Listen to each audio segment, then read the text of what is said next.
اللي بيفضل موجود كمان حتى لو نشفتيها.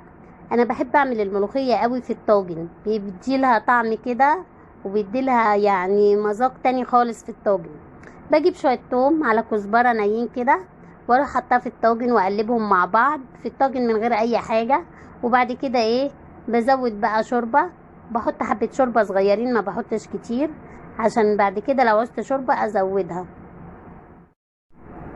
اهو بفضل ازود الشوربة واخلي يا دوبك الشوربة تغلي، وبعد كده بروح حط عليها الملوخية.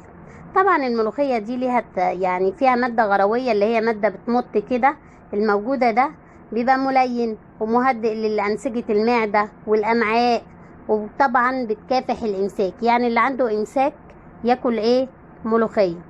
والملوخية كمان بتهدي الأعصاب وتقوي البصر وتنشط ضربات القلب، كل ده للملوخية.